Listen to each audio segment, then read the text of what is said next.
I'm not I'm probably the least techie person on this call, so you'll have to forgive my few faux pas, so I've made them throughout the day. But yes, essentially, I've got 20 minutes to talk about neurodiversity and talk about you being able to access these workplaces.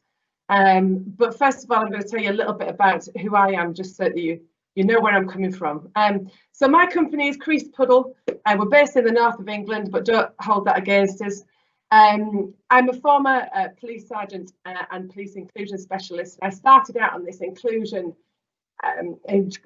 journey when I joined the police in 1996. I know, don't look old enough, granted, but I used to ride superbikes. At the age of 22, I could ride superbikes.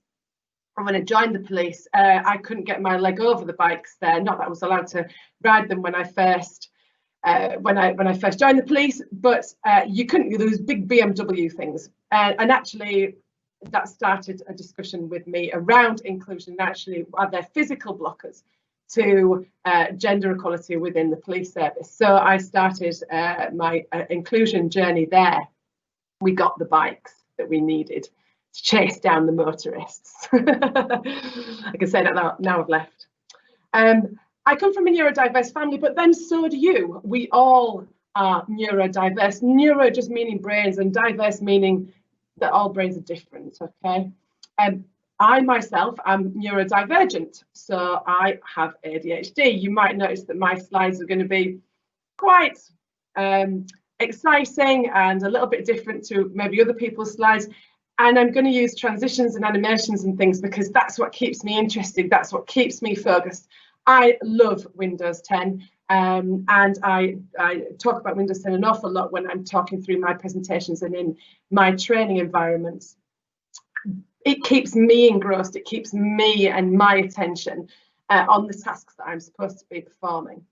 My son is autistic, and it was when he was diagnosed when he was 8, he's now 15, going on 40, that I really started to look at how we engaged with our customers as a police service. I was in for 23 years as a police sergeant, actually how we engaged with our autistic communities. And as you can imagine, the answer to that was we could do an awful lot better. My daughter is dyslexic. And she was diagnosed just before her exams, and there's an awful lot of misinformation out there around dyslexia. And is it just about reading and writing? And we know it really isn't. It's just so much more than that. So my husband isn't diagnosed with anything, but I'm working on dyspraxia. I don't want to exclude him from our conversations around the dinner table. I'm an advisory friend for the Institute of Equality Diversity Professionals on neurodiversity. And this is what I do this. Again, I love Windows 10 for the ability to be able to do this. For some people, the actual words will move on the page. And if you try and read the last one with the advisory friend element on the bottom, you'll see that how difficult it is for somebody who is dyslexic or has visual stress when the letters themselves start to try and move on the page. So I use Windows 10 as a way of being able to describe what it's like for somebody who is neurodivergent. Loving the transitions. And this is what we do. So we do the whole kind of wraparound neurodiversity, a one-stop shop for everything to do with neurodiversity, and that comes from us being able to advise on global strategies for large multinationals, right down to SMEs, and no question is too insignificant. We get asked everything. We've answered a lot of questions which people would think that I should know this. I'm a HR professional, I'm a CEO, I'm operations, I should know the answer to this question, but actually it is about having open conversation, and we've alluded to that within the presentations so far today. So what I'm not going to do is assume that you even know what neurodiversity is. And in fact, nobody owns neurodiversity at all. It's not ownable. And the concept of neurodiversity was born out of Judy Singer in the 1990s, when she's a psychologist in Australia. And she said that actually, do you know what, I've got so much more going for me, but I tend to get written off in relation to my autism. So what is it that I can do to describe the benefits that my autism can bring to certain workplaces? And it's grown. So it started out on that little journey, and now it's grown. So now it includes people who are ADHD, dyslexic, dyspraxic, have sensory processing disorders, Tourette's, for example. But also, you can have acquired neurodiversity. So perhaps something happens to you within your life which changes the neurological framework of your brain. And it could also include, it could be expanded to include the menopause change, mental health, etc. But we decided to make sure that when we created Creased Puddle, that we sat down and we said, what is it about neurodiversity that we want to say? And it is essentially the acceptance that everybody's brain works differently, because then what we're not doing is we're not creating a them and us. As we've already alluded to, if we can make our adjustments within our workplaces great for those people who have neurological differences, everybody else benefits too. Granted, there is a whole subsection B, C and D under acceptance. And what does that mean in terms of embedding this really within your organisations? Okay, this is an image, and I'll go on to describe this image. It's a graph.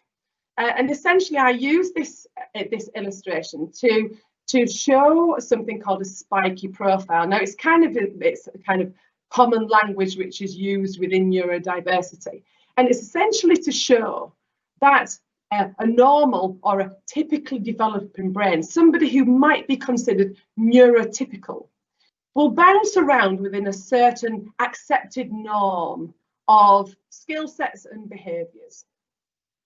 Somebody who is neurodivergent may have what they call a spiky profile, which is where they might have skill sets that may be better than those people who are neurotypical within that certain area. But they may also have challenges which may be more than neurotypical in that certain area. But I also endorse the concept that we are all disabled in various different environments and being able to access certain tasks. And if you want to look at how unable, how disabled you are in different environments with different tasks, then apply this. So maybe I can give you a maths paper to do in a quiet room without too many distractions, and it's a fairly simple task that you've previously done before. You might have no problem with that whatsoever. Now take that and take you and put you in a nightclub with flashing lights, with smells, with lots of people walking about, with noise. And would you be able to perform that same task to that same level in that environment? Probably not. So it is about looking at our workspaces and seeing actually how we can adapt them to make sure that those people, we can get the best out of our people. And in the example here, in the illustration, we're seeing some examples that we've seen in people who are neurodivergent in relation to being able to see detail and being able to harness detail within certain projects, being able to analyse that detail and retain facts and figures over and above what neurotypical people have been able to do, being able to come up with innovative ideas. And goodness knows, in the last few months, we've had to come up with some really innovative ideas, particularly in relation to tech. But they might have some real challenges as well around organising themselves, verbal communication, and being able to plan and prioritise. And for me, reasonable adjustments are about being able to kind of colour in the bottom of that spiky profile to lift those individuals so they have the same playing field, they've access to the same playing field as other people. Because it's not just about being able to recruit people. It's about retaining them, and it's about progressing them. It's about accessing those talent pools that otherwise we're not going to be able to access. We know that there is a 1.9 million people deficit within tech within the UK. And is there really? Or have we just got to this stage whereby our interview practices and processes are set up for the other 83% of neurotypical people?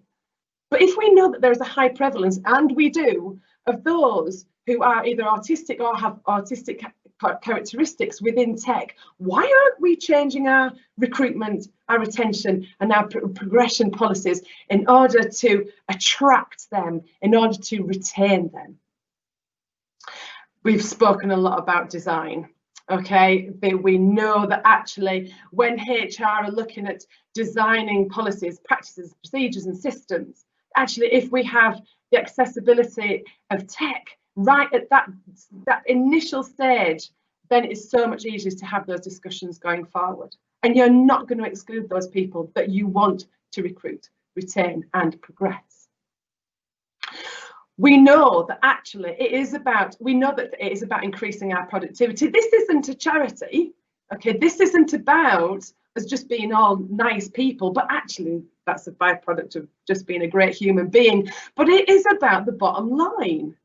Essentially, we all want the same thing, don't we? We all want to be able to perform a certain role to the best of our ability, get paid for that, thanks very much, to be able to spend that money on what makes life great for us. Companies want us to be able to do that for them so they can make money. Okay, that's what this is about. And this feeling of belonging and this feeling of feeling like they are part of something can have such a massive, massive knock-on in relation to somebody's well-being in the workplace. Feeling excluded. We've all felt a little bit excluded, haven't we? Just recently, we were excluded from our workplaces. And in fact, if you speak to the neurodivergent community, they'll say, do you know what? We felt like this for years. Okay, not being able to communicate properly, feeling isolated, feeling like we're not included in team events, not being able to access certain communication strands. We've been here, we've got the t-shirt. And of course, in relation to human resources and their connection with technology, it helps us to retain that legal compliance in relation to the Equality Act. Okay, your love is like a knife, it cuts both ways. So this is where accessibility comes in. This is about the workplace accessing human resources, accessing the human being rather. The workplace needs certain things out of that human being. And the human needs things out of the workplace. This is a two-way street. And what we find when we go in and we do workplace assessments is that there's been a breakdown in this two-way street, that one person is required to do all the running and the other person is required to do nothing. And this imbalance can cause conflict and it can cause confusion and misunderstanding about, in my case particularly, those hidden disabilities, neurodiversity. The first thing is about starting a conversation and having that confidence to use words like neurodiversity, being able to say things, use terminology like autism. People will stumble over the use of certain terminology and we need to break that down. We need to get to the stage where we can talk about these just like we would talk about anything else. I often use the pregnancy test, not in that way. I've done that, been there, got the t-shirt. However, if somebody's pregnant and you might say to them, oh, well, when's it due? Okay, when's it due? And do you know if it's a boy or a girl? Have you chosen names yet? And when does your maternity leave start? That conversation flows. People have it all the time. We need to get to the stage where that's the case about neurological differences or certainly preferences of communication. How do you want to speak to me? How do you want to communicate with me? What's best for you? Without stigma and without shame, so that people can access the workplaces can access the people. Okay, I want to finish with this chap here, and I realise that has just been a very quick run through, but this chap here is Alan Turing. Hopefully you will have heard of him. Let's hope so. If not, get yourself to Bletchley Park. I'm a bit of an Alan Turing fan, and bearing in mind he was right there at the birth of computers. He really is an incredible inspiration for me. And he said But sometimes it is the people that no one imagines anything of that do the things that no one can imagine. And that's so true. It's estimated that Alan Turing, because he helped to break the codes out of World War II, he helped to build a computer that broke the codes out of, in World War II, out of Germany, that he saved over 4 million lives and reduced the war by 2 years. Now, if that is not your business case for neurodiversity and embracing and embedding it right from the word go, then I don't know what is. So thank you very much.